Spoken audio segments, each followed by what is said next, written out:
Numbers chapter 10.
Was I on mute that time? I'm sorry.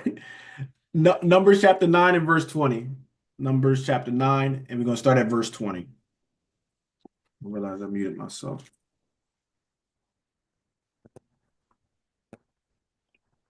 And so it was, when the cloud was a few days upon the tabernacle, according to the commandment of Yahweh, they abode in their tents, and according to the commandment of Yahweh, they journeyed. Read. And so it was, when the cloud abode from even unto morning, and that the cloud was taken up in the morning, that they journeyed, whether it was by day or by night, that the cloud was taken up, they journeyed. Or whether it were 2 days or a month or a year, that the cloud tarried upon the tabernacle, remaining thereon. The children of Israel abode in their tents and journeyed not. But when it was taken up, they journeyed. At the commandment of Yahweh, they rested in the tents, and at the commandment of Yahweh, they journeyed. They kept the charge of Yahweh at the commandment of Yahweh by the hand of Moses. All right. So once again, this was finishing up last week's chapter. So we're understanding that the cloud, all right, the cloud was letting them know what to do, right? When the cloud abode, they abode. When the cloud moved off of the tabernacles, all right, they would know to leave. Okay. The cloud was being a representation, right, or the glory of God. Okay. So it was literally God directing them, God leading them. Okay. So they all witnesses, all right. They all can see that when God was what in the camp, they literally was seeing that cloud stay there and all those kind of things. All right. So it wasn't just Moses. Moses, of course, got the most in-depth and personal when it comes to God. But when you're looking at this, they all had something to verify God, even if they missed all the the plagues in Egypt, right? They're literally seeing this. All right. They're literally seeing we call a miracle daily. Okay. All right, let's go to our chapter at hand.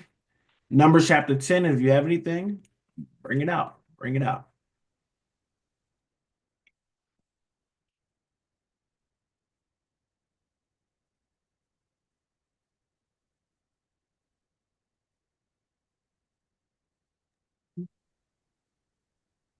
And Yahweh spake unto Moses, saying, Make thee 2 trumpets of silver, of a piece, of a whole piece shalt thou make them, that thou mayest use them for the calling of the assembly and for the journeying of the camps.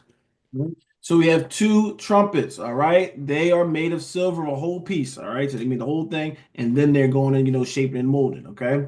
So, and this is for, okay? Remember, this is certain representation, okay? When you're dealing with things that we're reading, all right? It's a purpose why he's being specific with these things. That thou mayest use them for the what? Calling of the assembly and for the journeying of the camps. So the trumpet sound will tell you what to do. Okay, that's what we've got to get into the next couple verses. It will tell you what to do. All right. So the horn can be used as assembling, right, or journeying. Right. It's going to give us a few more details. So let's keep going. And when they shall blow with them, all the assembly shall assemble themselves to thee at the door of the tabernacle of the congregation. And if they blow but one with one trumpet, then the princes, which are heads of the thousands of Israel, shall gather themselves unto thee. All right. So they blow with them, all assembly shall what? Assemble themselves together. All right. So they'll know to gather to the tabernacle of the congregation. Right? And this was being referred to as the house of God, right? That tabernacle, right? That's where God's dwelling on all those things. So they'll know to gather there. The trumpet sound, listen, is going to let you know to gather here. Okay. Remember, look, you can look at it naturally, but you got to dive into the spiritual aspect. All right. So it's a sound that's going to gather. All right, catch that point. Sound of trumpet gathers. Verse 4.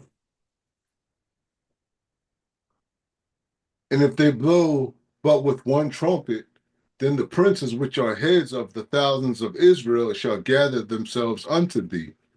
All right. So there's certain things going to be what? For everybody to gather, and then there's going to be a distinction where what? One trumpet is blown, just the princes and the heads of the tribes going to come together.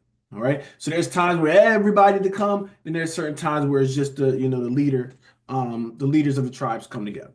All right. All right. Remember, beloved, they don't got phones and cell phones. Hell, you know we're gonna do. This is their communication. All right. Um, Any questions? Let me look on the chat. I think we're good. We're good. Yep. All right. Let's keep going. Let's keep going then. When you blow an alarm, then the camps that lie on the east parts shall go forward. When you blow an alarm the second time, then the camps that lie on the south side shall take their journey. They shall blow an alarm for their journeys. Wow. So remember, a few chapters ago, remember the tribes were split. Okay. You had three tribes on the north, two tribes here, right? So they were surrounded. So the tabernacle was in the middle, and then you had the tribes surrounding it. Okay, so you had east, west, north, south, right? And then you had some of the Levites, right? Levites in the middle, all right, because they're taking care of that tabernacle. Okay, so they're kind of in the middle. So when it's talking about you should blow the alarm, then the camps that lie on the east part, all right, if someone's on the east part, they will know to go forward. Once again, we don't got phones, they don't got the big old intercom stuff like that, right? So when they hear the blowing, okay, the east, they know to go. All right, they go forward. When you blow alarm the second time, then the camps that lie on the south side shall take their journey. They shall blow the alarm for their journeys. Okay. So the communication was happening through the what? Through the blowing of the alarms of trumpets. Okay. Hopefully not too deep there. We keep going. I'm sorry. Yeah, we keep going. But when the congregation is to be gathered together, you shall blow, but you shall not sound an alarm. And the sons of Aaron the priest shall blow with the trumpets, and they shall be to you for an ordinance forever throughout your generations. So this is order is without your generation. So this is what we had to know. All right. These sounds, all right, give a distinction on what to do. All right. We talk about things. This is so you need to have the knowledge to know what to do when you hear certain things. All right. Or it can be chaotic. All right. So it can be a gathering and it can also be a journey. I want you to go here, do this. Okay. So why is it important? Matter of fact, you read verse 8 already? Calm. Yep. So the sons of Aaron, the priest shall blow with the trumpets. All right. So you see blowing with the trumpets. Okay. The priest. And they shall be to you for an ordinance forever throughout your generation, right? It's a purpose why they're going to be blowing it as well. We're going to get to that. Okay.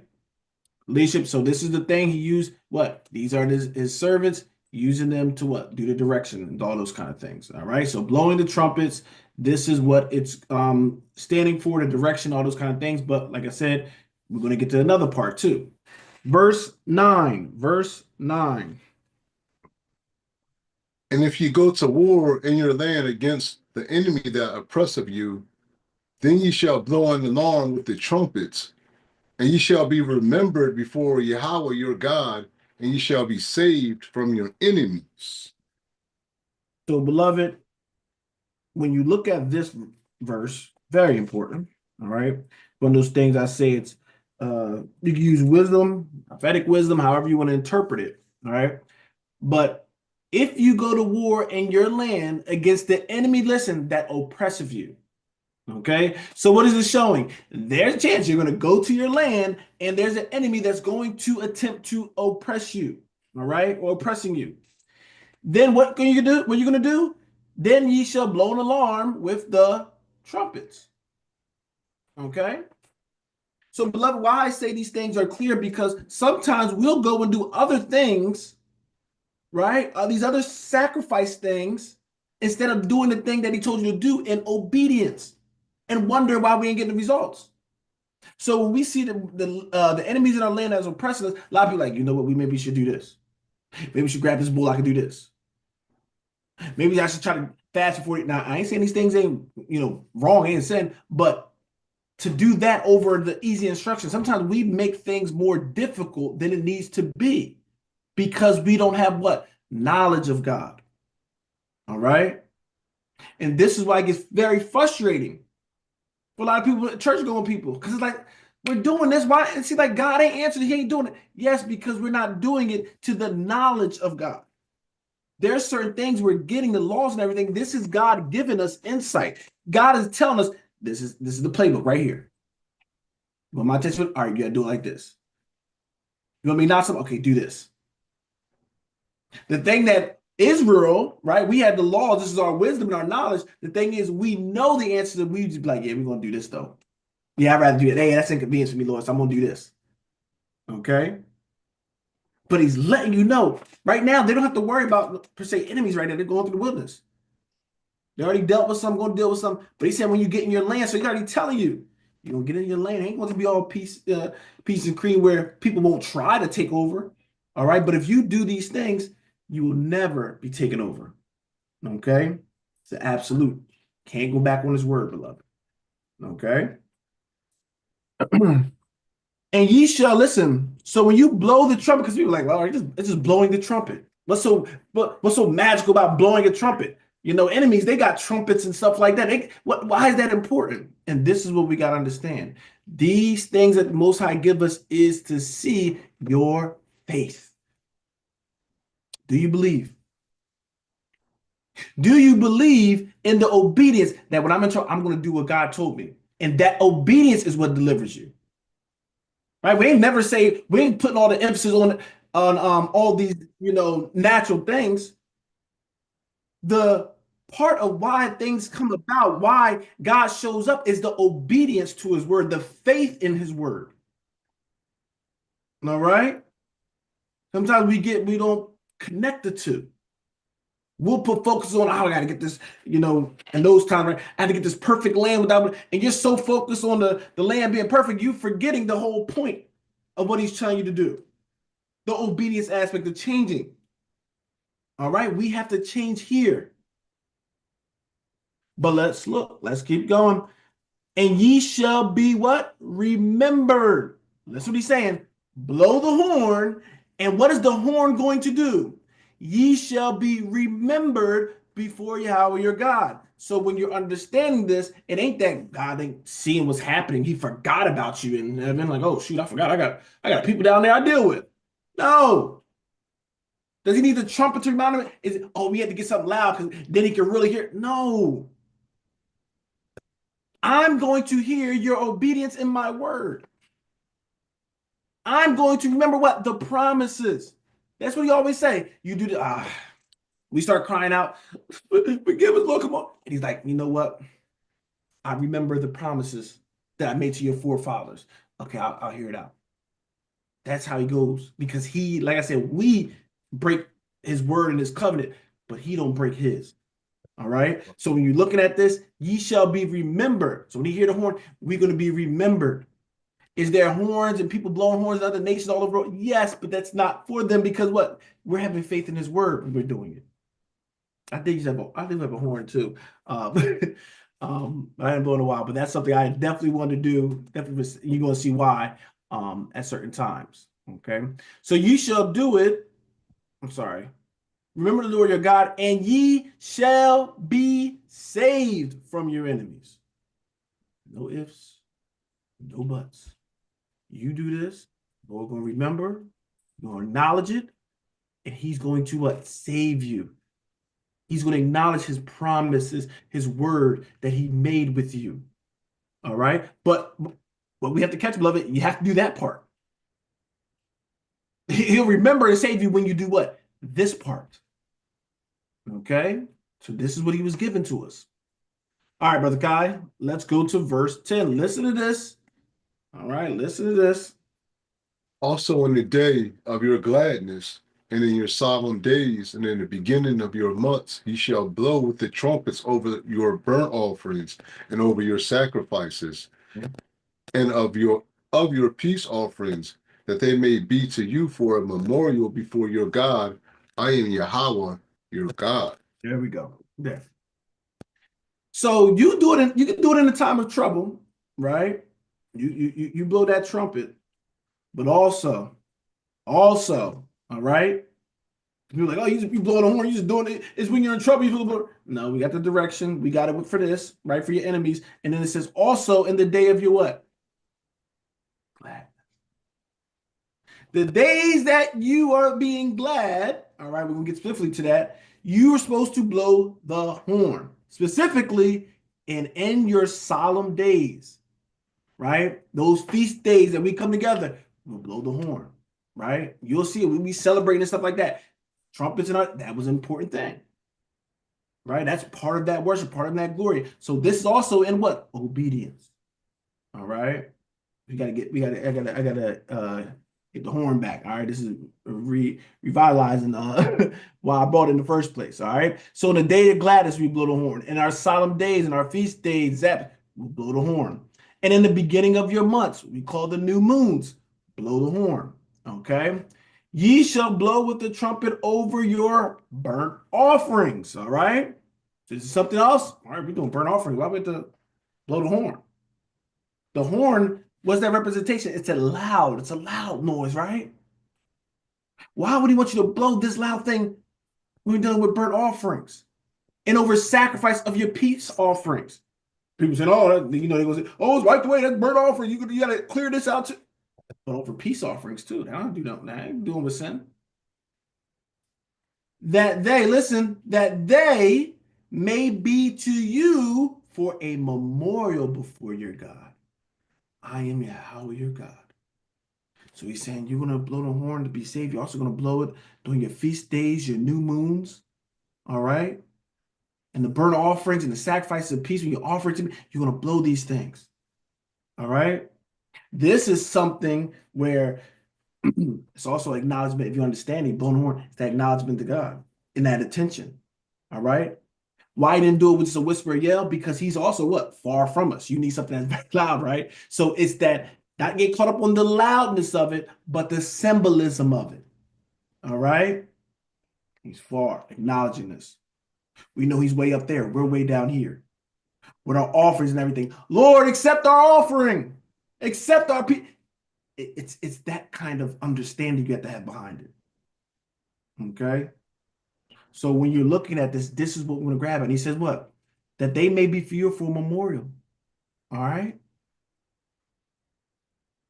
So you don't want to forget these things, beloved. Why? Let's go to, as you see, memorial. Let's go to Leviticus 23. All right? Leviticus 23.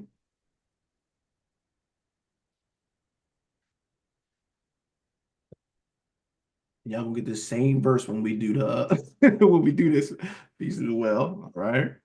Because ain't too much that we have dealing with the trumpets, all right? Leviticus 23. Maybe I should have got, oh yeah, I'm staring right at it. All right, Leviticus 23. All right, remember these are, because he said during your solemn days and all those kind of things. Read Leviticus 23, let's read verse 2, and then we're going to jump down. Speak unto the children of Israel and say unto them concerning the feast of Yahweh, which ye shall proclaim to be holy convocations. Even these are my feasts. All right, these are my feasts. All right, we have to always reiterate that it's not Moses, it's the Lord's feast. All right, let's read Leviticus 23 and just jump down to verse 23. And Yahweh spake unto Moses, saying, All Speak right, he's speaking. I'm sorry, Kyle. We got to make sure we do it because there's people that just always they'll forget. They'll forget that quick. How is speaking unto Moses? All right. Once again, not Moses come with these things. How is? This is why we got to put some reverence on that. He don't just be saying things for naught, beloved. All right. He know we got a short attention span. He got a Bible, these books to put it in. He don't got time to be wasting words for anything. Okay. So he's speaking unto Moses saying what? Verse 24. Speak unto the children of Israel, saying, in the 7th month, in the first day of the month, ye shall have a Sabbath, a memorial of blowing of trumpets, and holy convocation. So this is the feast. This is called the memorial. Sorry. It's called the memorial blowing of the trumpets. All right. The first day of the month shall ye have a Sabbath. All right. So this is kind of a double whammy. Okay. Why I'm saying that? Because new moon is what? The first day of the month. Every month that's new moon, right? The first day.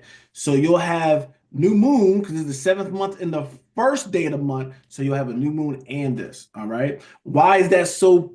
I won't say poetic. Why is that so beautiful, beloved? Because we're supposed to blow the trumpets on the what? New moon and also on what? Feast days. Okay. So that's why I said it's a double whammy because a lot of them don't land on the first of the month. Okay. So we have to do it every first of the month, every new moon. And this one also lands on the first day. So we're doing it there. Okay. Putting extra emphasis on what? The trumpet part. Okay. So first day of the month and memorial blowing the trumpets. This is a holy convocation. It's a holy gathering. All right. Which makes sense because when we hear the trumpet, he said it can be for what? Hold on, let's go back. Make two trumpets. All right, two trumpets of silver. Let's go right here. That thou mayest use them for the calling of assemblies and for the journeying of the camps. All right. So we go here. It's a holy convocation. Well, makes sense to use the trumpet to what? Gather in. Okay. So this is parts you can just put together. All right. These are the crumbs that the Most High gave us to, connect. And it says, verse 25. Let's go to verse 25. Ye shall do no servile work therein, but ye shall offer an offering made by fire unto Yahweh. So we should do no servile work. So we're not working those days. We call off that day, and we're going to make a what? An offering, a fire. What are we supposed to do when you're doing the offering? Whether it's a burnt offering or a peace offering, ye shall blow with the trumpets over your burnt offerings and over your sacrifices, your peace offerings. Okay. Once again, this could be with other feasts, but I'm just showing it here. Okay. So, this is for you. You don't have to use it because sometimes I don't use it for certain people that just want to fight the feast. It depends with how they're going. I might give them certain information. All right. But with this, beloved, when they say Christ, he fulfilled it all. He did all these kind of things. Okay. And these things were older. These things were so hard to do. You can look right at this feast. What was so complicated, beloved, about this feast? What was so hard that we couldn't bear this one? All right. It's been fulfilled. I can go with some of the things of how you can look at certain feasts and be like, you know what? When Christ came here, he kind of felt what the trumpet's doing. We don't even give you that much insight on it. That's it. That's it. That's all we got. The description of it. Okay. But we know also, let's go to Colossians 2. Right. We did deal with that whole chapter last Sabbath. All right. So I won't bore you with all the details again. All right. But we know that the feasts are what? And the Sabbath day. This is why I say people don't understand what it is, some of these things. Read this Colossians 2 and read verse 17. Which are a shadow of things to come, but the body is of Christ. So these new moons, these feast days, the Sabbath day, they are a shadow. And this is where people stop. It's a shadow. See, it's a shadow, but Christ. Let's continue reading. It's a shadow of things in the past, To come, in the present, to come. future. So their whole thing of Christ came, so you need to abolish this now. He's actually saying that these are a shadow of things in the future to come. Remember, Christ is already dead at this time and risen. He's still saying there's things in these days that are to come, futuristic. But the problem is some people they didn't dive into the spiritual aspect. So they're just looking at it on a natural surface. Oh, it's just about, killing some animals and no, Christ is the true. Yes, he's the true sacrifice. We acknowledge that, right? What about these horns? Why is he talking about this? So we know what the horns are representing because of Numbers 10, right? It's diving into some of these things, right? But let's get to I'm sorry, I'm trying to go off the top of my head. Is that's where's the one where great trumpet? That Thessalonians 4, something 4. Dead shall rise first. Hold on, beloved. Yeah, First Thessalonians 4.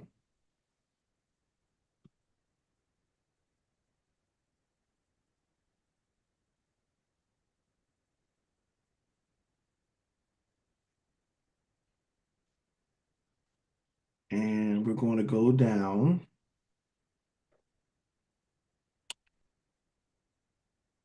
Let's go to 13. All right. First Thessalonians 4 and verse 13. First Thessalonians 4 and verse 13. But I would not have you to be ignorant, brethren, Mhm. concerning them which are asleep, that ye sorrow not, even as others which have no hope. I would not have you ignorant. Meaning what? There were some people ignorant is like not knowing, right? There's some people that don't know. There's some people that don't have a certain knowledge or understanding. He said, I don't want you to be ignorant, brother. Concerning what? Them that are asleep. What does he mean by them that are asleep? Anybody know? It's another word for talking about when the Bible talks about sleeping. Right? He's sleeping with the fathers and all that kind of stuff. What is he talking about? They having a sleepover? What does that mean? All praises. Sister Marcy said dead. Yes. Okay. So, brethren, concerning them that are dead, that ye what? Sorrow not. I don't want y'all to be sad because what? They must have been understanding that people die, you getting sorrowful. Even as others which have no hope. All right. I don't want you to be ignorant because ignorance can bring about a certain sorrow that what? The world, people that don't have no hope have. This is the whole thing I'm talking about the gospel. It's way more than just Christ died, he rose up. Like that's a big piece, but there's other stuff in here that we need to understand. Okay. So he said, I don't want you like them. All right. That ye sorrow not, even as others that have no hope. We shouldn't be like those that don't have hope. Okay. Their morning's over. Okay. But let's look at why he's saying this. Verse 14.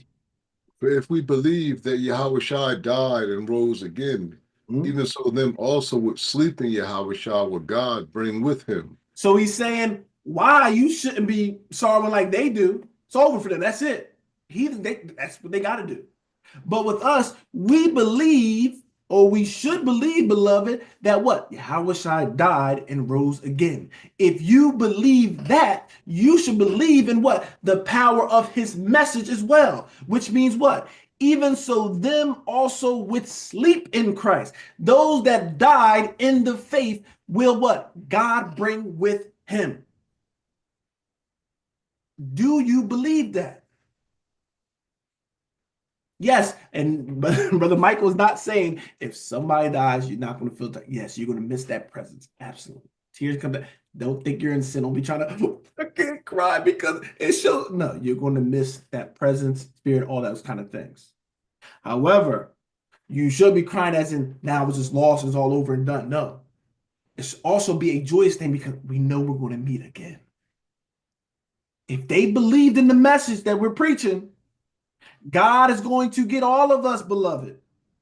So it won't be a goodbye and this is fret. No, no. It'll be a see you later. Right?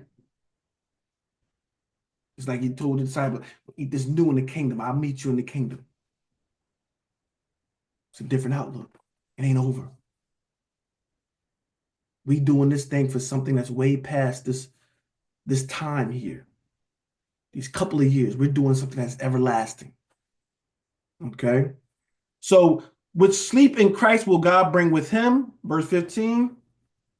For this We say unto you by the Mhm. word of the Lord, that we which are alive and remain unto the coming of the Lord shall not prevent them which are asleep.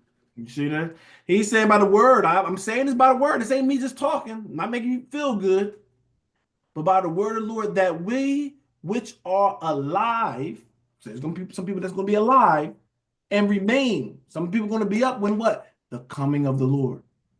The Lord's gonna come. There's gonna be people. Life's gonna be going just like how we see it. There's gonna be people alive and going, and the Lord's gonna be coming. And what? That's not going to prevent them which are asleep. That's not going to prevent the ones that are asleep, ones that are dead. What is he talking about? Verse 16. For the Lord himself shall descend from heaven with a shout.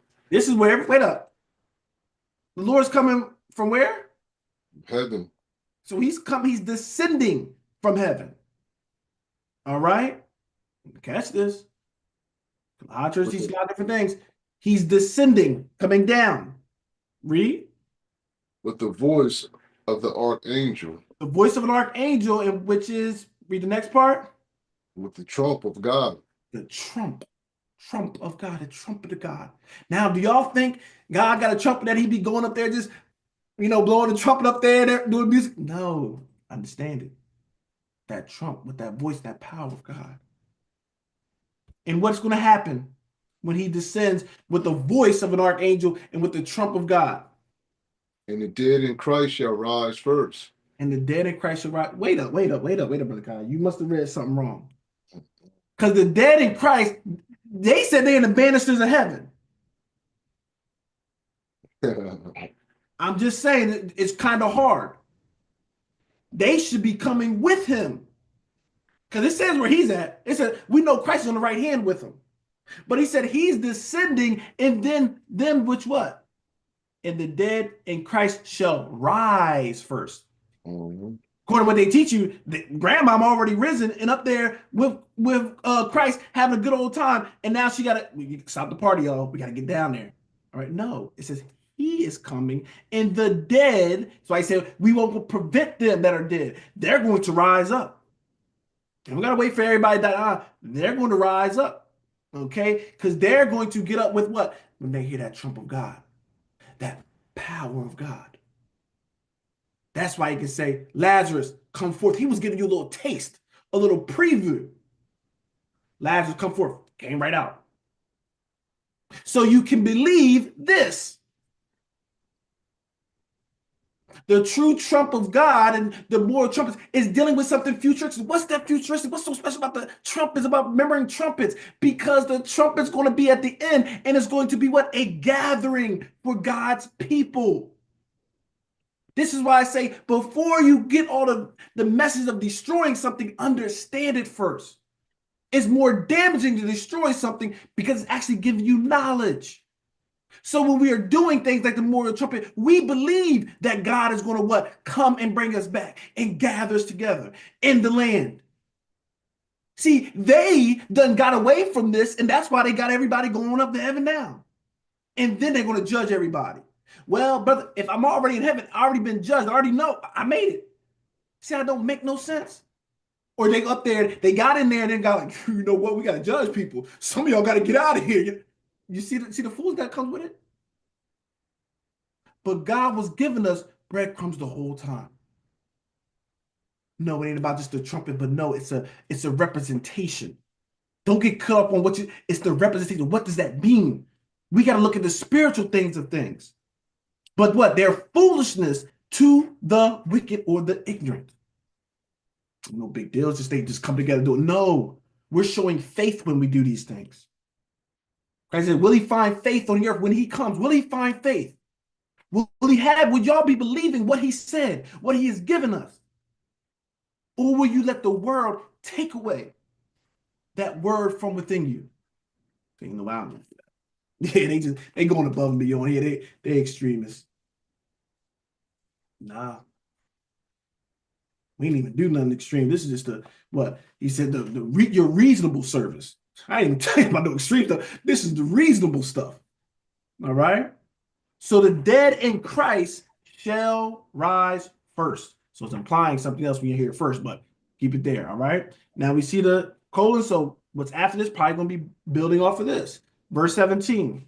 Then we which are alive and remain shall be caught up together with them in the clouds to meet the Lord in the air, and so shall we ever be with the Lord. So we are alive. So there's dead people rising, right? Well, you shouldn't think like the Michael Jackson Thriller. I ain't gonna be looking like that, zombies, but the dead is gonna rise first, beloved. And then he says, then we which are alive. So there's people alive, people rising up dead. All right. So when they rise up out the dead, and then you got people alive, it says, we shall be caught up together. So they're going to come out the grave, people are going to be alive, and those that are alive and believe, we're going to all go and meet them at the what? Same time. We're going to rise up, be caught up together with them, all right, with the dead, where? In the clouds. Hint, hint, hint, hint. Remember why the clouds was coming down on the thing and then moving and all that stuff? The cloud was that direction. All that stuff. That's certain things that he was trying to show us. Right? To use anything. He's showing us something. To meet them in the what? In the air. To meet the Lord in the air. You ain't meeting them in heaven. You're meeting them in the air. He's descending. We're ascending. And we're meeting in the middle point. So we're meeting them in the air. And it says, so we shall ever be with the Lord. And people stop there, but we know that what? That's not the ending point. Paul's just kind of bow tying his point across. Yes, you're going to ever be with the Lord. That time, we're not going to depart from him. But where does he go after that? Don't say we just stay in the air. Y'all think we just stay in the air and that's it? And he got all the wickedness stuff down here? No. Because we know Christ got to what? Come back and clean some of this stuff up. So we're going to meet him in the air, but then we're going to have to go where, beloved? Back down here. This is the heaven that you thought you thought you was going to say, no, your heaven's going to be down here. Oh, this wickedness, this filthy, now this can't be heaven. That what he's coming to do, he's coming to purge this thing. It ain't going to be like this. That's why it's going to be a new heaven, new earth for us, because he's going to take all that wickedness out. All right? So your intent, you're being right down here. Okay? So that's how it goes. Now, verse 18. Wherefore, comfort one another with these words. There go your benedictions, beloved. All right? The hands of funeral sermon right there. That's what they should be teaching. Instead of everybody in the band, this is what he's saying. Comfort one another with these words. This is supposed to be comforting to us, beloved. Some of us don't like it, we scared. This is the comfort. This is the knowledge that we know. And this is why we shouldn't be scared of things. This is why we shouldn't be fearful of death. Because this gospel's wonderful gospel gives us the comfort to say we know it's going to be all right. We know what's going to happen. All through time, it was always kind of guesswork, but we know the dead can rise again because what? Our King, our Savior, our Master Teacher, our true high priest, our shepherd, risen up.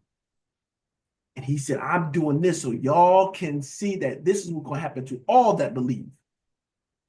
So don't try to figure out, well, things is happening in the world. I gotta run here. I gotta go over here. I gotta do this. No, you need to believe in Christ. All right? That's the main focus. Always trying to figure out the way to get out. No, what do I need to do? He told you to fear God and keep his commandments. That's what we want to put our focus on, beloved. We want to be faithful when it's our time. All right? All right, let's hit the numbers. And that's what we're supposed to be training our spirit for. Okay, now, I'm not saying, listen, I ain't saying throw away your lives. No, I ain't saying that, right? But I'm saying you shouldn't be losing your mind when it's your time. You're supposed to be preparing and living every day, preparing for that moment. Okay? And this is something we see. You look at some of the movies, they have that faith, right? We're looking at, sometimes the Viking shows and stuff like that. You see, they're willing to fight and everything because they have faith in it. And this is the thing is, they got fake gods, but they have faith in it that what? I'll go and die in war and I have a weapon in my hand and everything. I'm going to go, what do they call their place? I think like Valhalla. Yeah, Valhalla or something, right? But they're not fearful so much of death because they believe that there's a reward afterward, right? Where they get that premise from, right? But they believe it. But the problem is we have the real truth of it and we don't be sometimes be fearful. We the ones that's acting like we don't really believe it, right? But we got to get this mindset back in us. Death is not the end. For us, for us, it's not the end. All right. This is why he referred to as what? That's why in our language is what? We're going to sleep. Right? Say we going to sleep because when somebody go to sleep, what you expect to rise? Yeah, they're just taking a nap. Some of our forefathers has been napping a little longer than some of us, but it's just a nap. And we're going to get up. And all those things we worried about and realize it's foolishness. This whole life that we have, these years we have, it's just vanity. But this is the reward to all the saints. This is what we're serving God for that reward. Ain't nothing wrong with that. You want that reward. Okay. All right, let's go back to Numbers 10. Brother Kai trying to do a trumpets lesson. That's basically it. But all right, let's read. It ain't gonna be a lot of stopping with these things. It's a lot of names and stuff. So we're gonna go through it a little bit. All right. So that was Numbers chapter 10. Now read verse 10 again, read verse 10 again. So we can Also on the day of your gladness, and in your solemn days, and in your beginnings of your months, you shall blow with the trumpets over your burnt offerings and over the sacrifices of your peace offerings, that they may be to you for a memorial before your God. I am Yahweh, your God. Mhm. And it came to pass on the 20th day of the second month in the second year that the cloud was taken up from off the tabernacle of the testimony. Right. So remember the And, cloud told them what to do, right? We all know that. Let's keep going. and the children of Israel took their journeys out of the wilderness of Sinai, and the cloud rested in the wilderness of Paran. They first took their journey according to the commandment of Yahweh by the hand of Moses. And they got, like I said, there's wildernesses, right? There's different wildernesses, right? Ain't just one big wilderness. We got wilderness that we left. We left from one place to another. And wilderness usually is like an abandoned land or, uninhabited land. All right. So remember we was going through those 40 years. All right, let's keep going. In the first place went the standard of the camp of the children of Judah according to their armies. And over his host was Nahshon, the son of Aminadab. And over the host of the tribe of the children of Issachar was Nathaniel, the son of Zuar. And over the host of the tribe of the children of Zebulun was Elab, the son of Helon. And the tabernacle was taken down, and the sons of Gershon, the sons of Merari, set forward, bearing the tabernacle. All right. So we're going through it. And as you see, the who's supposed to be over the tribes is what? Somebody of the tribes. All right. Israel was ruling Israel. There was no heathen being a leader of the tribe. Okay. That was supposed to be.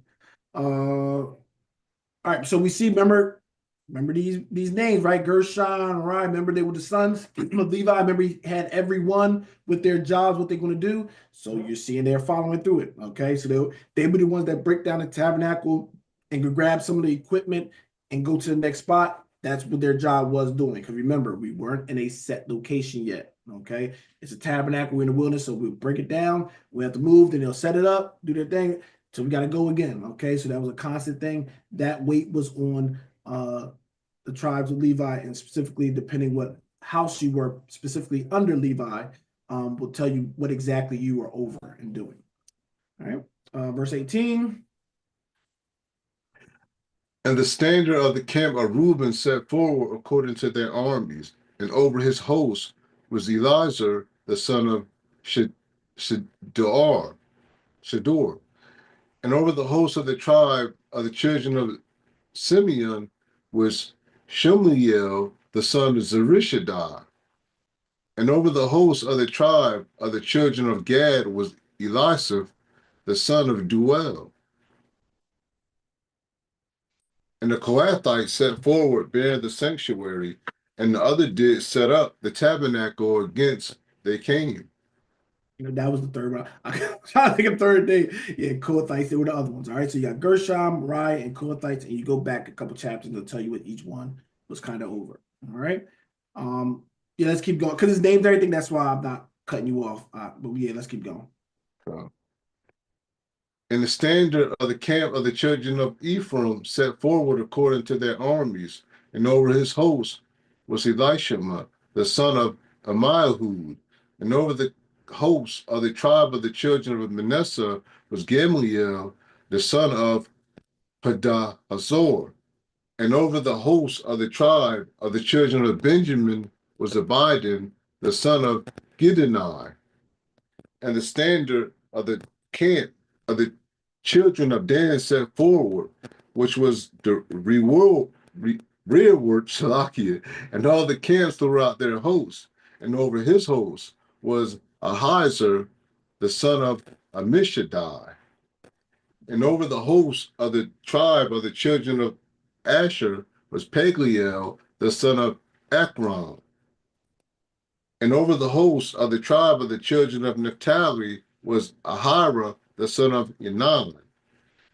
Thus was the thus was the journeyings of the children of Israel according to their armies when they set forward. All right. So they just give you a bunch of details with the names and who's over it. All right. I mean, if you sometimes there's certain things, the names you kind of link and do all those kind of things as well. Not doing that. I didn't study more into that. Okay. But let's keep going. Let's keep going. And Moses said unto Habab, the son of Reguiel, the Midianite, Moses' father-in-law, we are journeying into the place of which Yahweh said, I will give it to you. I will give it you. Come thou with us, and we will do thee good, for Yahweh has spoken good concerning Israel. So this is a good point. Just for definitely those that don't understand it, Moses was all these were not Israelites, right? He was offering them to come. All right, they weren't enemies to Israel as well, right? Remember his old father-in-law where he was at and things of that nature. So he's like, listen, y'all come with us. Our God is going to do good to us. He's giving our land, and when you come with us, we'll do good concerning you. We ain't going to treat you a certain way and anything like that. Okay. Let's see what goes. What happened? Verse 30. And he said unto him, I would not go, but I would depart to my own land and to my kindred. That's your God-given right to do that. All right. And the same thing with us, beloved. We can compel people to, come and, do these things, but, you don't force, particularly force, unless they like get children, you force them to do it. But, they say, listen, I'd rather do this, you're going to see Moses can't force them to come. All right. But that brother made a decision for his people saying, listen, now we want to go to our own land with our own people. Okay. Verse 31. And he said, Leave us not, I pray thee, for as much as thou knowest how we are to encamp in the wilderness, and thou mayest be to us instead of eyes. He said, man, don't leave us. Come on. All right. And hopefully everybody know what he said. I pray that he's just asking. It's not no kind of reference. Don't be weird with that. All right. So he's like, listen, man, just come and you'll be like, you'll be like a guide to us. You'll be, help bear instead of our eyes. All right. Um, but let's keep going. Verse 32. And it shall be, if thou go with us, yea, it shall be, that what goodness Yahweh shall do unto us, the same will we do unto thee. And maybe I will definitely probably suffer that they didn't join, and do it, whatever that might have took a little bit from it. But that's just me just saying that. Okay. But he's saying, you know what, we're gonna do good because that's how it was. It wasn't like we were beefing, we were just trying to find problems with people, beloved. No, that wasn't our intent. We wanted to serve God. These people were good people. There was his kindred. Like, listen, come with us, come to this land. Right? We're gonna do you good. We're gonna do you good. Okay. So he really wants them to come, and of course they've been helpful, at least with the father-in-law with that, the big wisdom of how to govern. So I'm sure he did want that kind of um, wisdom and expertise about things with him. Okay.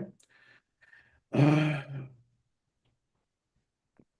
yeah. So if you see the direction though with that, that verse 32, brother Kai, if thou go with us, yea, it shall be that goodness that goodness Yahweh shall do unto us, the same will we do unto thee. Y'all see what you see what happened there? All right. See, Yahweh made it very clear. He's gonna do what? He's gonna do good unto us. He said, as Yahweh will do good unto us, we'll do good unto you. But he didn't say Yahweh's gonna be doing to you, right? Try to show you kind of that direction. Bang, and then we give it to you. So he's gonna bless us, we'll bless you with the blessing he gave us. But he didn't go and try to put like, oh, Yahweh's gonna just bless you. He didn't say it. I'm saying right here, he did not say it like that. He said, Yahweh's gonna bless us, and we're gonna bestow that goodness favor to y'all. Okay. But remember, God definitely doing this. We know that the direction was with because it was the promises given to our forefathers about the land. All right. So they might take it away where, oh yeah, God give it to us, and we can go and just wipe out Israel. Take it out. Nah, it's not connected to you. You always get the blessing is you because y'all connected to us. Okay. All right. Nobody have anything? We're good. We're good. We're good. I realized that we was going through a couple of these verses I never asked, but y'all should know by now. Uh, y'all have anything? Let me know. All right, brother Kai, let's keep going. And they departed from the mount of Yahweh 3 days' journey. And the ark of the covenant of Yahweh went before them in the 3 days' journey to search out a resting place for them. And the cloud of Yahweh was upon them by day when they went out of the camp. All right. So once again, this really can't break it down. This is what happened. 3 day journey. All right, depart from the mount, 3 day journey. And the Ark of the Covenant Yahweh before them in the 3 days journey. Remember, the Ark of the Covenant has definitely high value to us. When we get to stories in the future, you're going to see certain things that happen. I'm going to deal with the Ark of the Covenant. Why is that it's so important? Remember, the Ark of the Covenant was in what?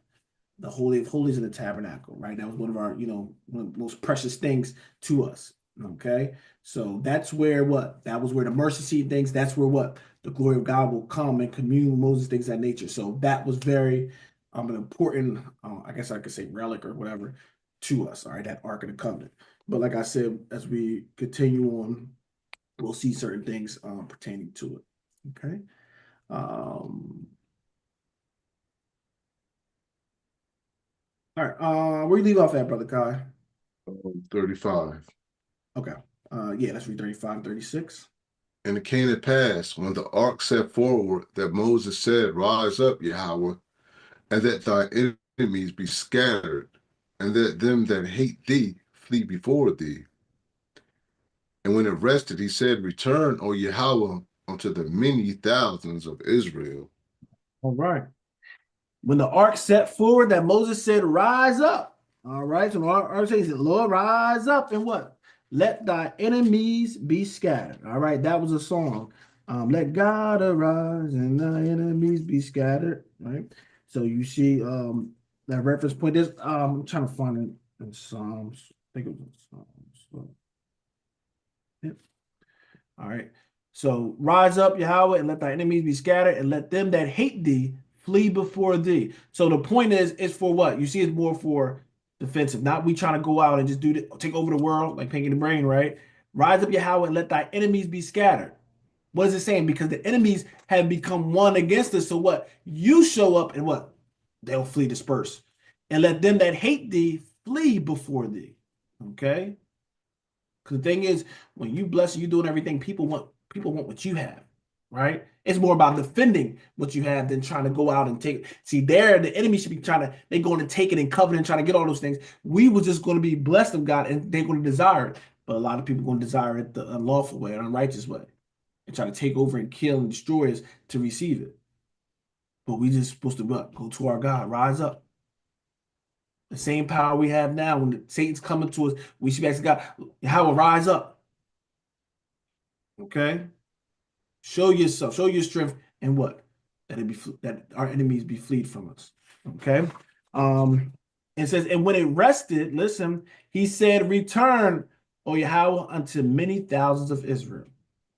Okay, so he said, when they move forward, rise up, and then when it gets settled, return unto what? The many thousands of Israel.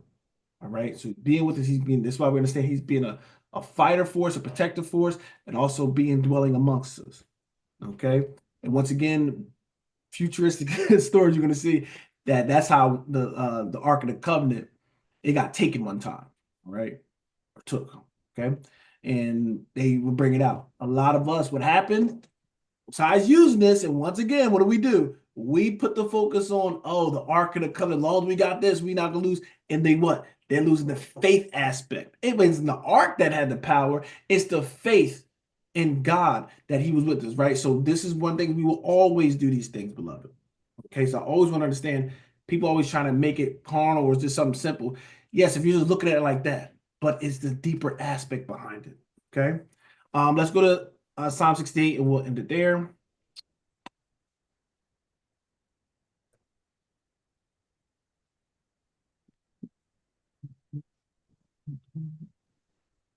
Psalm 68, and just reiterating the point that we just read. Read verse 1.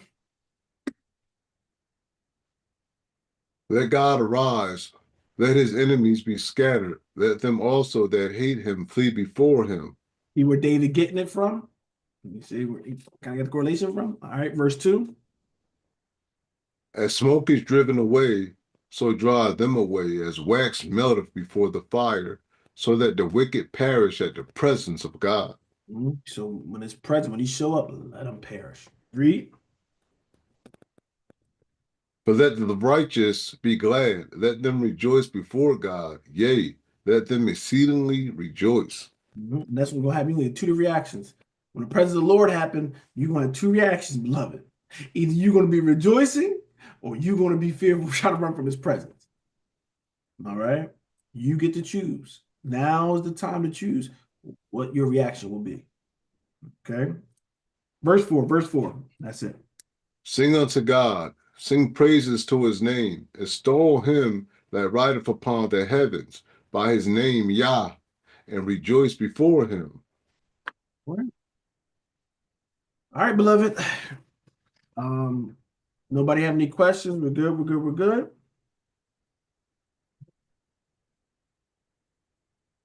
I should specify it. Questions with the chapter. After we're done, we'll open up for anything. All right, beloved. That's going to conclude. I'm about to say Psalms, Numbers chapter 10. Hopefully, we got something from it. We learned something from it. Um, yeah, we just thank God for his wonderful knowledge that he's bestowed upon us. You know, the crumbs of his knowledge that he gives to his people. We thank him and we appreciate him for every bit. And we ask that it just be an encouragement to us, a strengthening tool for us that will keep with us. Okay. All right. Those that are watching online, we're going to end it for you. Well, those watching on YouTube. All right.